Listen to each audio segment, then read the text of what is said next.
Om Shanti. We've been taking up the context of the self and the divine, thinking about how we can meditate, but I'd like to take us through the full steps of how to come to that stage where my meditation is truly a connection with the divine, so that one can experience all the benefit of that connection. First step, let me find a quiet space where I can sit without disturbance. That's on the external physical level, but also on the inner level. Let me make sure that my physical body is comfortable so that I don't get distracted by even the physical body itself. And then, next step, let me go on that inner journey where I begin to focus on that being of light that I am.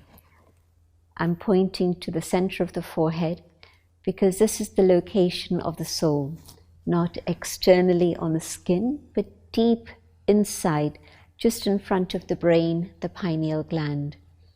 So let's take a moment and experiment with that thought. Going deeper and deeper within, I come to the awareness of the life force, the energy that I am. I am this inner being, the soul. And I, the soul, I'm separate from this physical body. The body is perishable, the soul imperishable. The body is made up of matter. The soul is a being of light, beyond physical matter. The body has its own limitations. The soul, with its form of light, can travel beyond all boundaries, beyond all limits.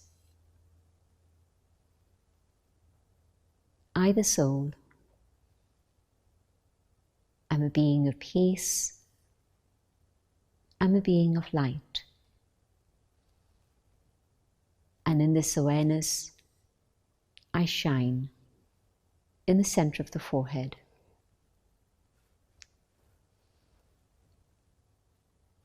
The more I practice this awareness, the easier it is to meditate. And when I say the more I practice, I don't mean sitting for hours on end in one place just having this thought. Sitting down meditation is essential. But finally, we want to get to the stage where, as I walk and move and engage in all the things that are my responsibility, I'm still able to maintain my own identity and awareness of I, this being of light. When I look at you, to see you also as that being of light. So through the day, the more I practice this awareness, and it sounds very simple, and it is very simple, but somehow it slips away very, very quickly.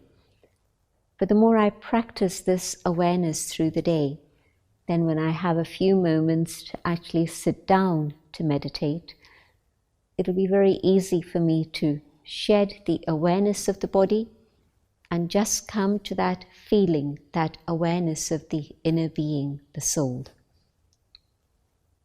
Next step, I'm not chanting a mantra, I am a soul, I am a soul, I am a soul. I'm thinking it, I'm feeling it.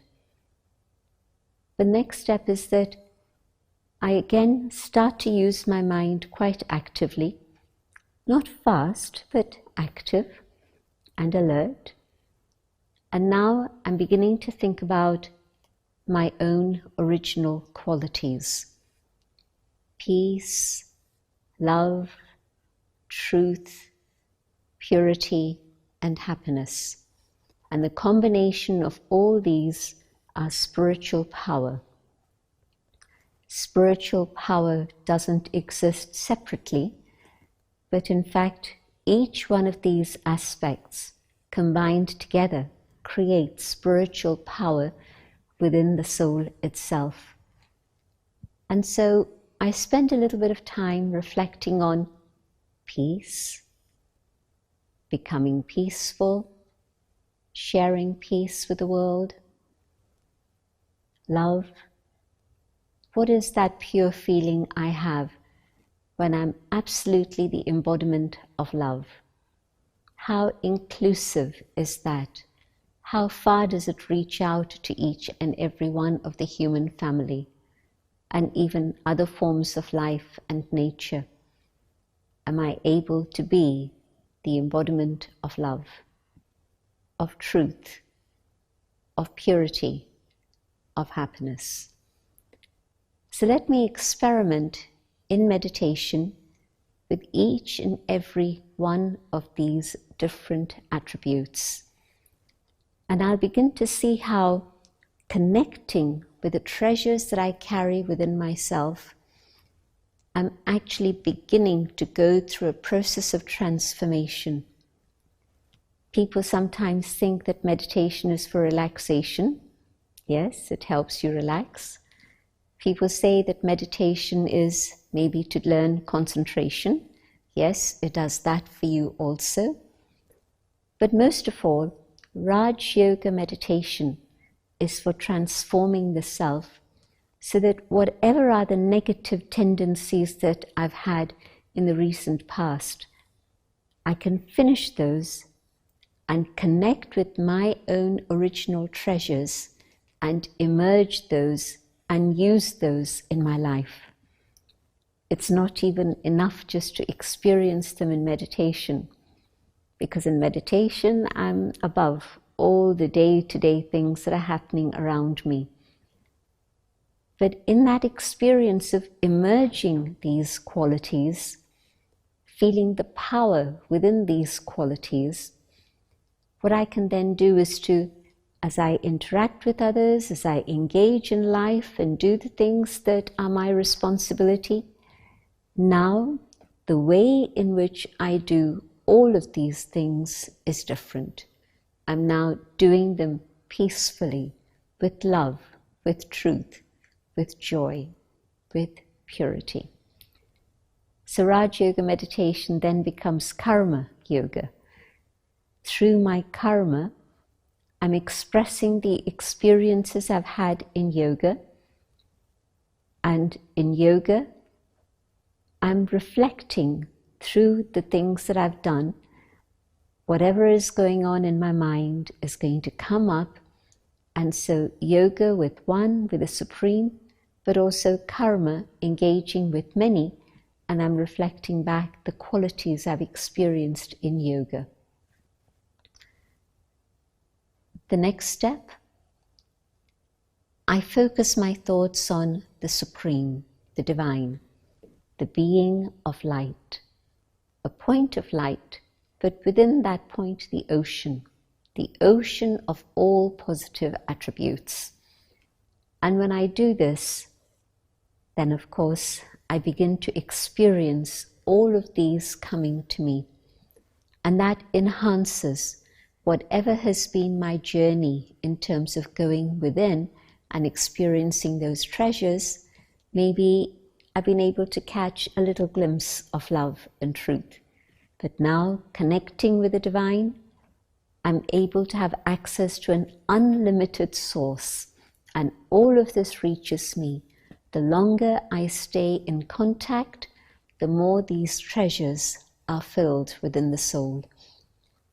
And not only just for me, but in fact, connecting with the source means that these radiate out into the world. So the peace, the love, the truth is actually supporting others who are in contact with me now, but also not only do they reach into the atmosphere of this room, but they go beyond the walls. Vibrations can transcend limits of time and space.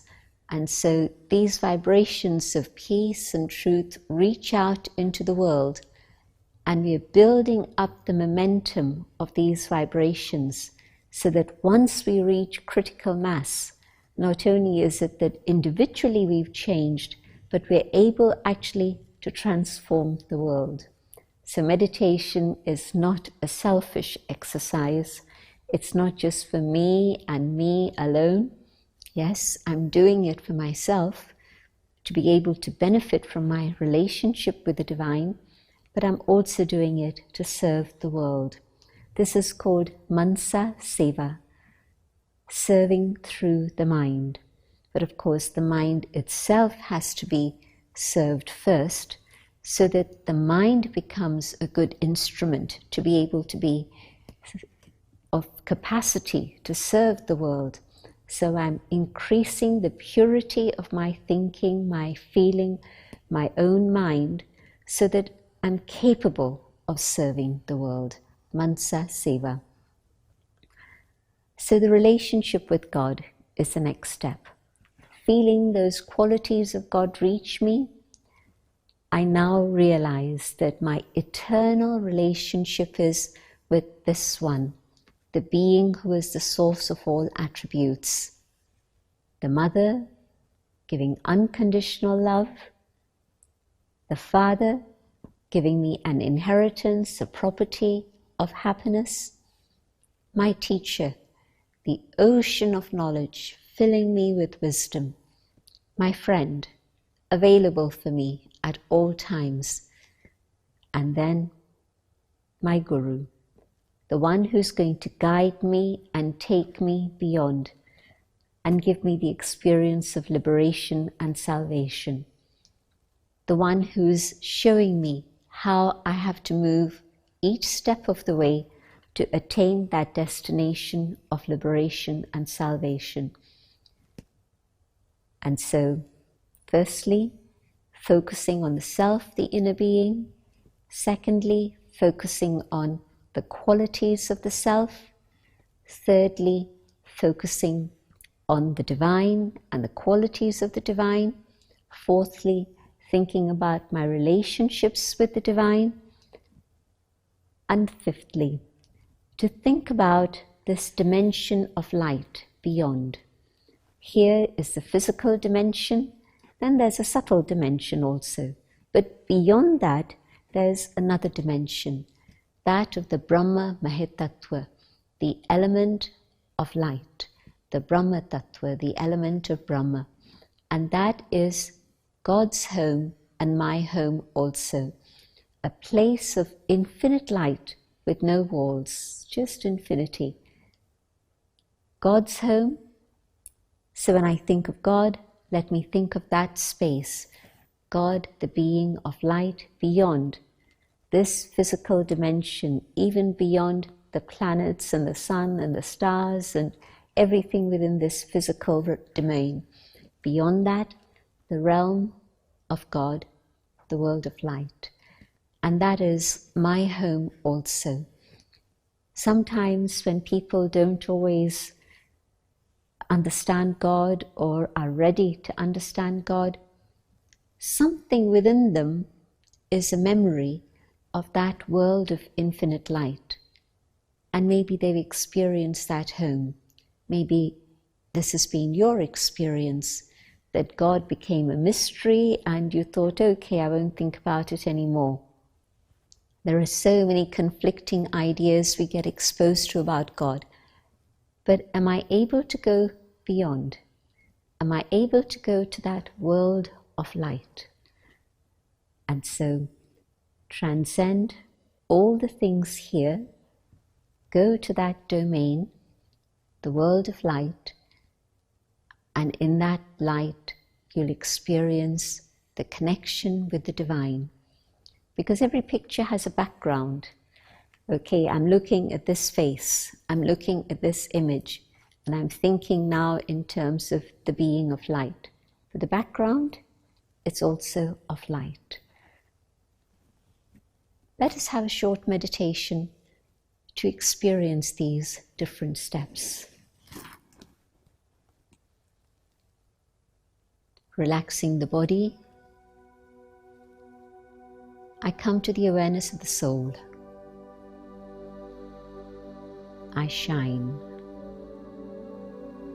I, the soul, eternal, immortal, free. But within I, this being of light, I can feel peace. And in this state of peace, another door opens and I begin to experience love. And as I feel the safety and warmth of the love within, I begin to understand what is truth. I have a glimpse of that. And now, in this awareness of truth, I realize that my natural state is of purity, clean, positive, free from any other influence. And that brings joy. This is my eternal state of being, of happiness. And now, knowing myself as this being of light, I connect with the divine, the supreme, the ocean of peace. And the power of peace radiates out into the world, touching every living being, touching the elements of nature.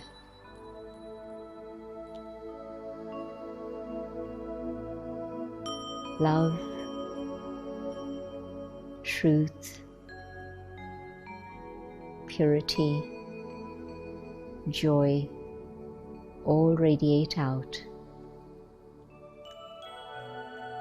I realize this being is my Supreme Mother, my true Father, my highest teacher,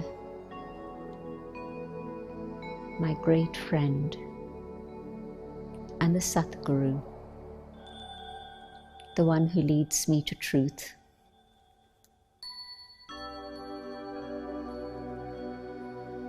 And I find myself in this space of light, connected with the Supreme, in my home, the world of infinite light.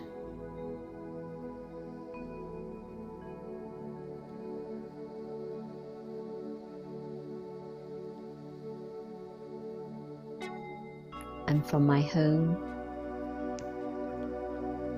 I come back to the physical dimension. But even as I come here to the physical world, I keep this experience with me. Om Shanti.